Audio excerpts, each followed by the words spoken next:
Boa noite a todos. Um grande abraço aos nossos queridos amigos da Casa Joaquim Alves. É sempre muito bom estar com vocês. Dessa vez não presencial, mas estamos juntos, com certeza. Vamos então à prece inicial. Jesus, nosso divino mestre, amigo, companheiro de sempre, te agradecemos pela oportunidade, por nos dar essa oportunidade do reencontro, para estudarmos um pouquinho a teu respeito e colocar no nosso coração coisas novas que, certamente, bem vividas, nos levarão na tua direção e na direção dos nossos irmãos. Que assim seja, graças a Deus.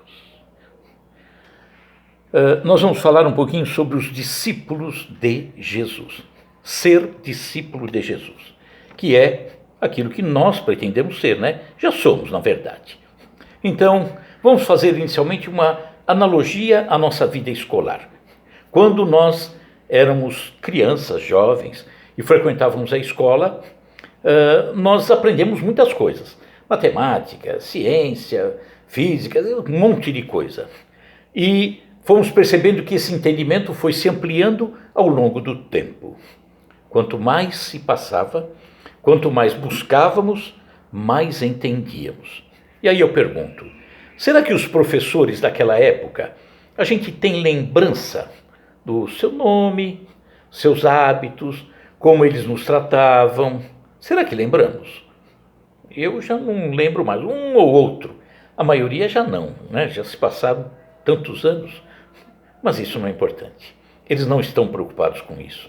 O mais importante é que aprendemos. E basta, aprendemos. Toda a nossa gratidão a eles.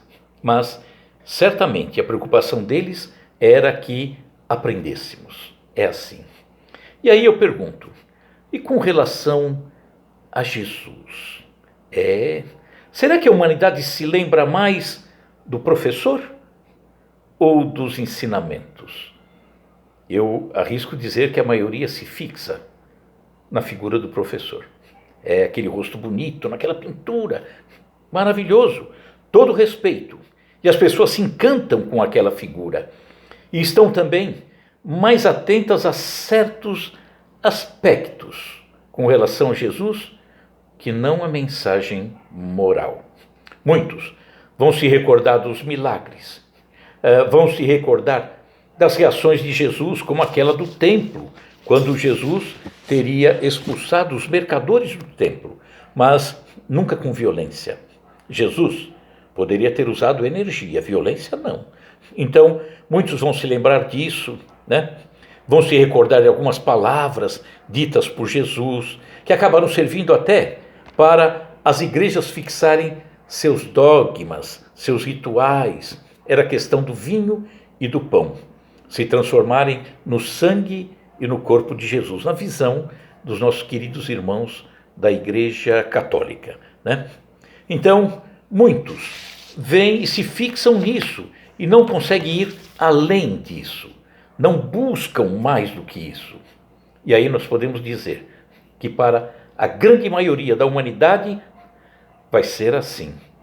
Chegará no final da presente vida com um profundo amor pelo professor, mas com um absurdo desconhecimento da matéria. É assim. E tem um ditado que diz que entre o professor e o aprendizado, tudo depende do aprendiz. Podemos ter o melhor professor de todos os tempos. Ele pode nos trazer a mensagem mais linda, a possibilidade de um aprendizado fantástico.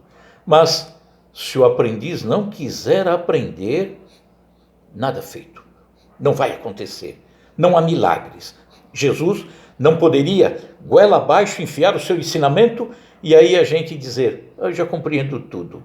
Não compreende nada. Então, é por isso que Jesus, há 2000 anos atrás, quando estava prestes a partir, ele disse que pediria ao Pai, e o Pai haveria de enviar um Consolador prometido por Jesus. E ele diz assim, porém o Consolador, que é o Santo Espírito que meu Pai enviará em meu nome, vos ensinará todas as coisas e vos fará recordar tudo o que vos tenho dito. Nós queremos ser discípulos e somos discípulos. Só que precisamos ser discípulos cada vez mais atentos, discípulos cada vez mais dedicados ao ensinamento do Mestre. E não podemos deixar passar em branco as oportunidades de aprendizado. A dedicação tem que ser a maior possível. Mas quando ele disse isso do Consolador, ele disse que viria para ensinar todas as coisas. Então ele não disse tudo. Óbvio que não disse tudo. Por quê?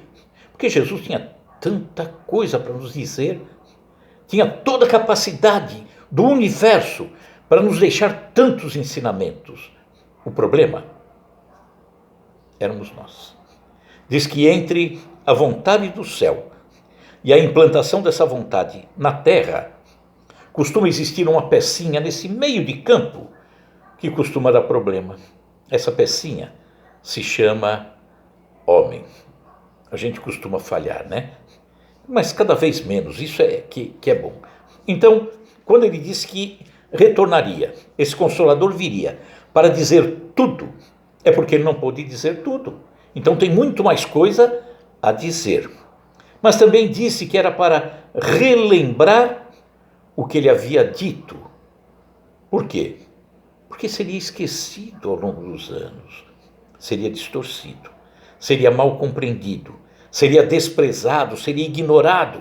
O ensinamento de Jesus, podemos dizer que nos primeiros 3 séculos da caminhada, já na era, pós-Jesus, os 3 primeiros séculos foram magníficos, porque a mensagem de Jesus vinha dentro de uma pureza tão bonita, não se misturavam coisas. A humanidade que seguia o ensinamento de Jesus vivia com fraternidade, com alegria, com camaradagem, com amor. Entretanto, a partir do 4º século, a coisa começou a complicar um pouco. Por quê? Vamos lembrar que aquela região era dominada por Roma. Roma era pagã, não era cristã. Roma não entendia o Deus único, tinha vários deuses. Então, Roma, que no 4º século, ainda dominando aquela região, mas presenciando um forte crescimento dos seguidores de Jesus, começava a se sentir até um pouquinho acuada. Estavam ficando numerosos e Roma temia. Será que poderia colocar em risco o império? Talvez pensasse assim. Então tem um ditado que diz que se o teu inimigo começa a te colocar em risco, una-se a ele. Una-se a ele. Faça lá a sua união, porque aí o inimigo se tornará amigo. Foi o que Roma fez no século IV. Trouxe para dentro de si Roma, que era pagã ou gentia. Então traz para dentro de si o ensinamento de Jesus, que convive por um bom tempo com o paganismo. Só por aí a gente já percebe que distorções aconteceram. E ainda, Roma define no ano 325 que Jesus era Deus, através de um concílio chamado Concílio de Niceia, que era a reunião dos religiosos da Igreja Romana. Então só por aí a gente percebe que as distorções foram acontecendo, ou seja, acabou mexendo na mensagem de Jesus, que deixou de estar naquela pureza que Jesus havia deixado e que a doutrina espírita vem resgatar depois de tanto tempo, depois de 19 séculos. Então, nós, em razão disso, perdemos o endereço de Jesus.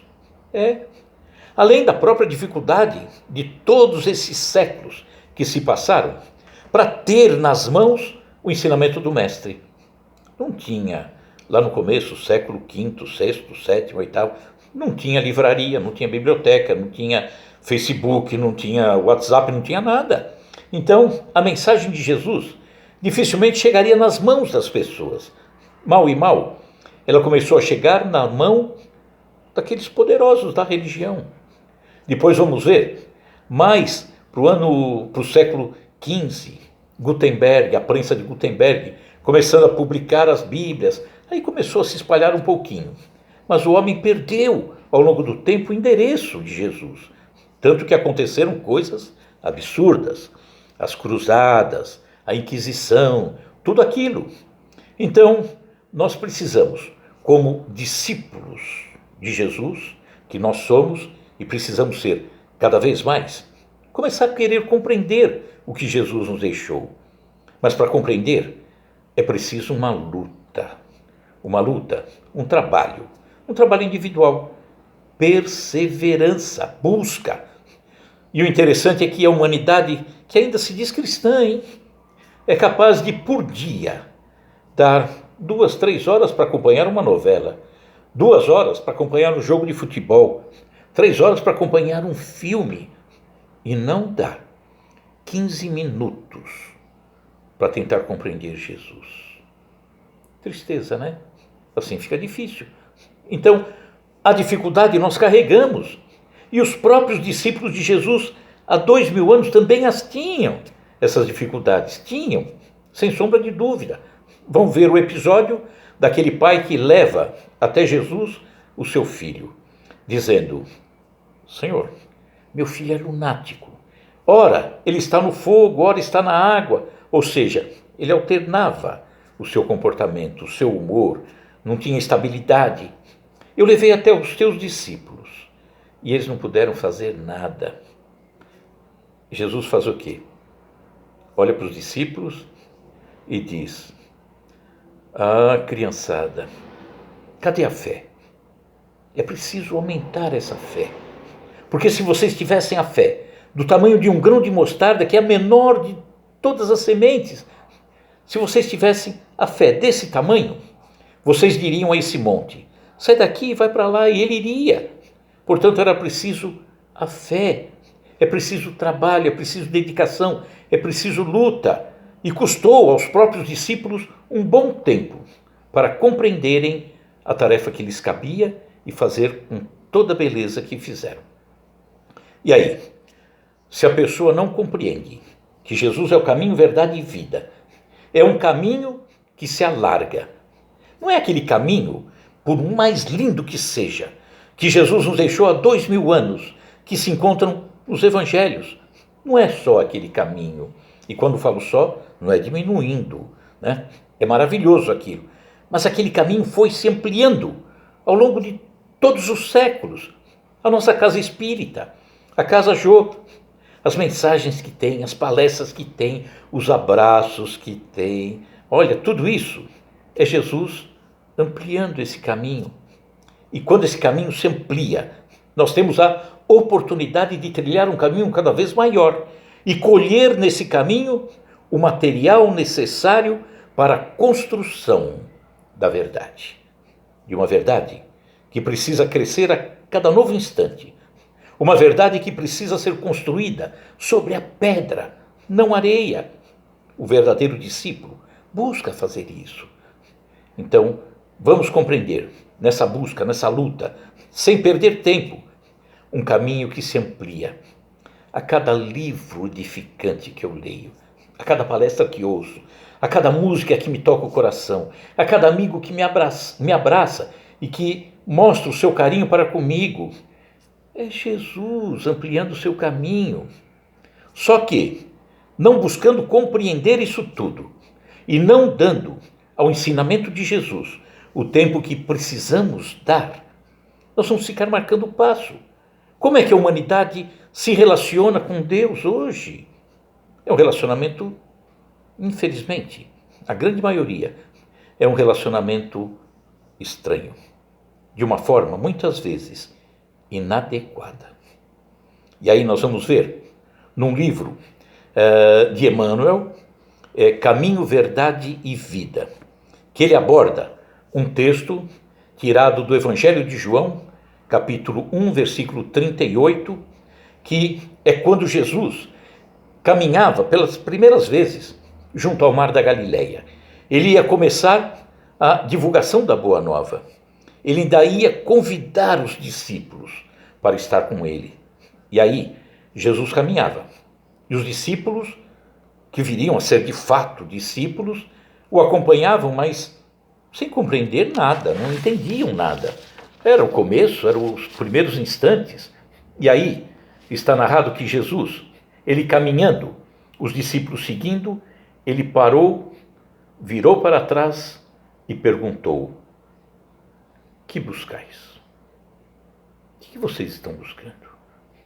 E aí, no futuro, eles responderam. Eles buscaram seguir Jesus.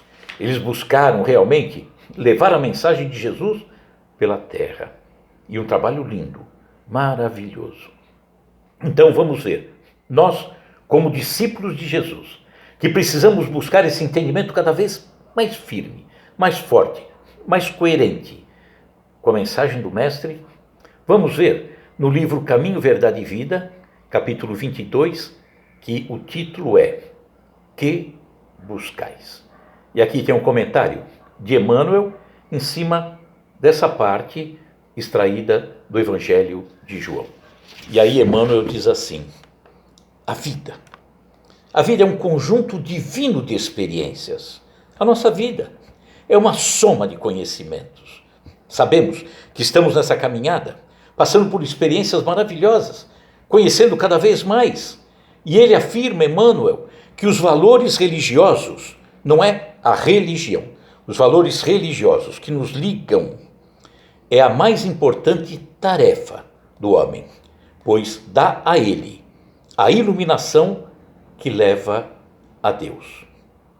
Mas Emmanuel, observador, diz: os homens, contudo, estendem a esse departamento divino, que é a busca dos valores religiosos, a sua viciação de sentimentos, no jogo inferior dos interesses egoísticos. Olha a mistura, viciação de sentimentos no jogo inferior dos interesses egoísticos. Está falando em valores religiosos, mas está muito preocupado com as coisas da matéria. Emmanuel diz: os templos de pedra estão cheios de promessas injustificáveis. E é verdade. As pessoas adentram a um templo querendo fazer negociata. Olha o que ele deu, o que ele diz, Emmanuel. Deus é entendido por muitos como uma força subornável, envolvida em privilégios e preferências. Será que Deus é isso? Será que ele é subornável? Olha, Jesus, vamos fazer um negócio aqui. Olha, eu faço desse jeito, você colabora comigo aqui. Deus não é isso, de forma nenhuma.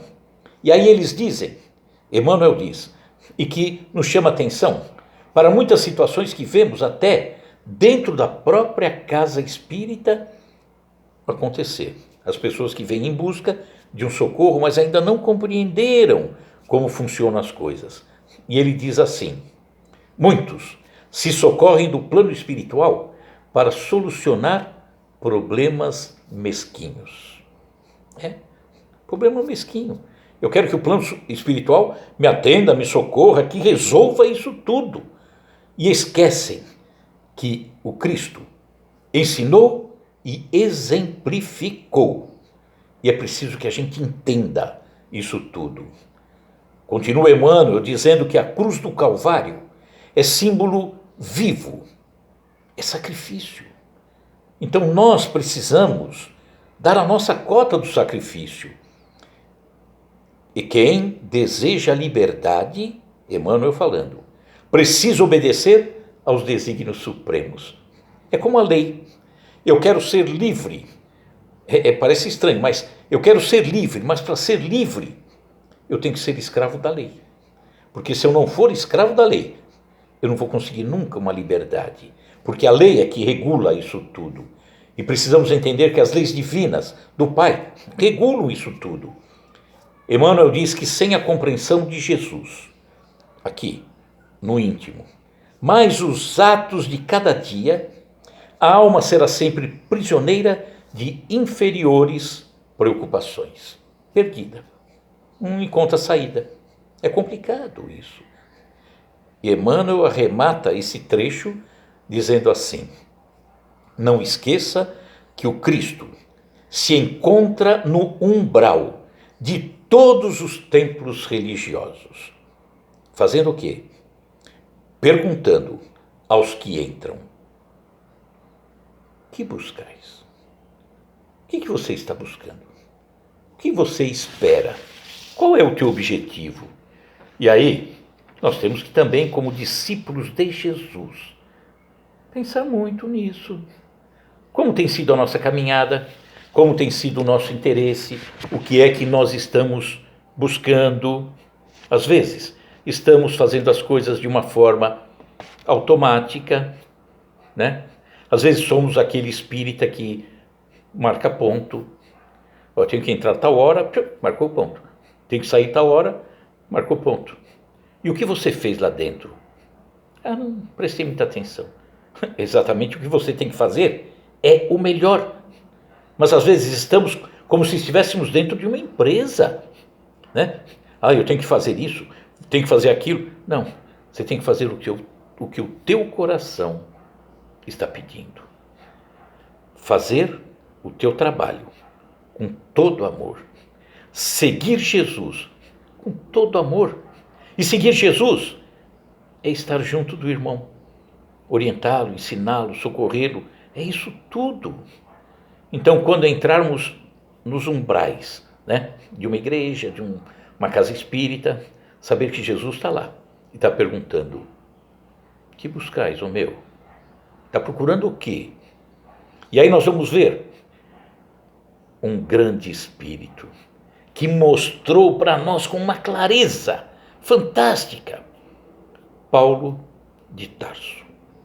Maravilhoso. O homem transformado. Ele, Paulo, que saiu das lutas humanas para seguir de uma forma incansável os passos do mestre. Olha que para Paulo a coisa deveria ter sido difícil. Ele era um rabino, tinha um futuro todo pela frente. O judaísmo respeitava Paulo de uma forma fantástica. Jerusalém estava aos pés de Paulo. E de repente, ele se encontra com Jesus. Não que foi um acontecimento de um instante para outro. E ele diz: agora sigo Jesus. O coração de Paulo já vinha se preparando para melhorar a si mesmo. De que forma? Quando ele viu o episódio com a sua noiva Abigail.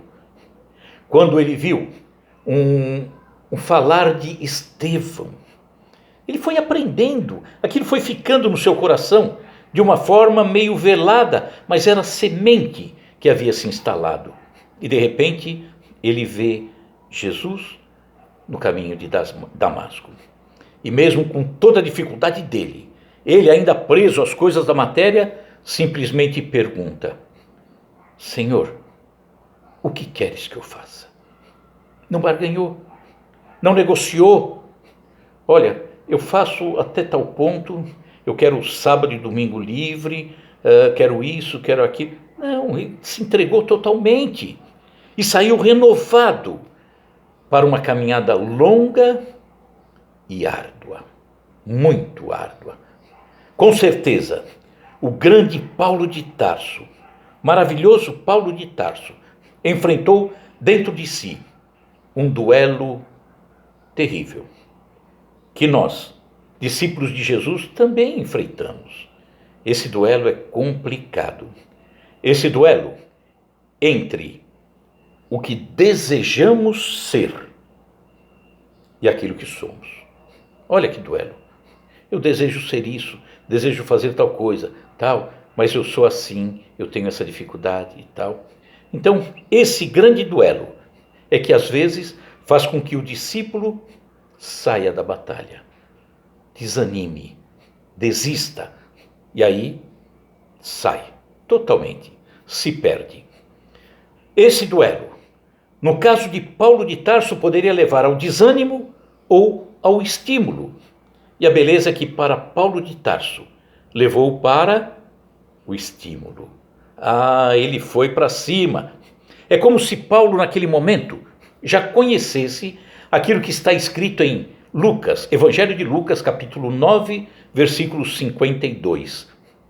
Aquele que põe a mão no arado e olha para trás, não é digno de mim. Não pode entrar no reino dos céus. Por quê?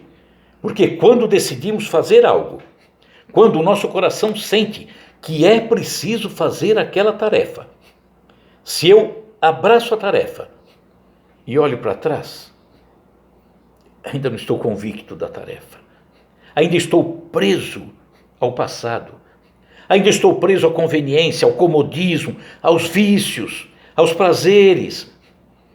Quando eu ponho a mão no arado e sigo em frente, é porque eu estou convicto. Porque eu sei que o arado haverá de sulcar a terra, que eu colocarei a semente, que cuidarei do plantio, que ele germinará, que será uma planta que produzirá frutos, e produzindo frutos, alimentará a tantos. Aí sim, eu pus a mão no arado e fui em frente.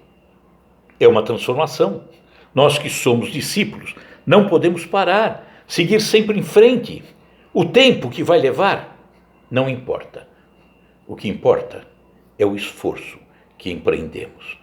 E vamos ver que o próprio Paulo, narrado no livro de Romanos, a carta aos Romanos, capítulo 7, versículo 24, o próprio Paulo diz: olha, eu não faço o bem que eu quero, mas o mal que eu não quero fazer, como esse eu faço.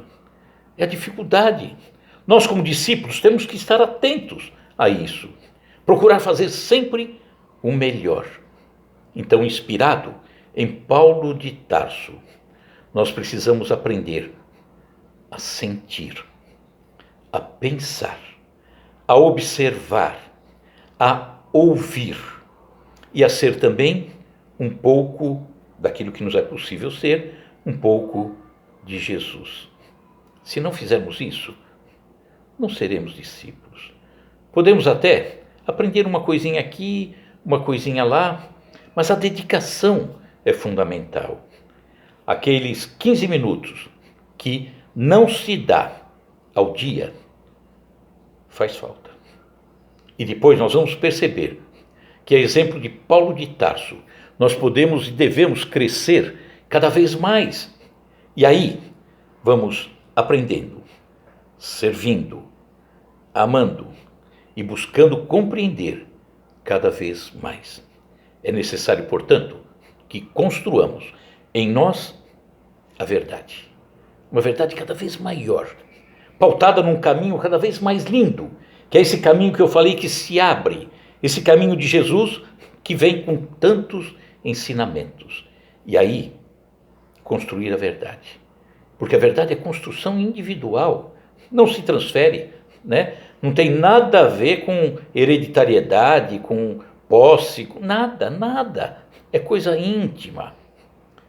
E aí, aprendendo isso tudo, nós vamos chegar no momento em que, a exemplo do que Emmanuel falou, nós chegaremos nos umbrais. Umbral da nossa casa, da casa espírita, né? Do outro lado, quando formos partir, chegar o nosso momento, estivermos lá do outro lado, nós vamos ver Jesus nesse umbral, perguntando para nós: que buscais? Seria tão bom se a gente respondesse: ah, Jesus, o que eu busco é estar com você. Por quê? Porque já não sou mais eu quem vive, mas é você que vive em mim. Já não sou mais eu quem fala e quem age, mas é você que fala e age em mim. Sejamos então discípulos, mas nunca esquecendo que o discípulo, a vocação dele é ser apóstolo. Discípulo aprende, apóstolo ensina. Sejamos todos nós discípulos de Jesus e apóstolos de Jesus também. Muito obrigado pela oportunidade, pelo carinho. Vou pedir que fechem os olhos para a nossa prece de encerramento. Jesus, nosso divino mestre, te agradecemos por tudo e pedimos, Jesus, que fortaleça que nos dê o ânimo, que possamos encontrar a nossa vontade para aprender contigo cada vez mais, que possamos nos tornar verdadeiros discípulos seus. E o discípulo que aprende com você jamais esquecerá que é também o apóstolo, aquele que leva os teus ensinamentos para que os irmãos também possam colher isso tudo e, transformando-se em discípulo, também possam se tornar apóstolos. Obrigado, Jesus, por tanto amor, por tanto carinho e por tanta generosidade. Que assim seja, graças a Deus. Um forte abraço a todos vocês e que na próxima vez será ótimo se pudermos estar juntos, mas juntos mesmo. Num abraço, num beijo, num carinho. Fiquem todos na paz de Jesus.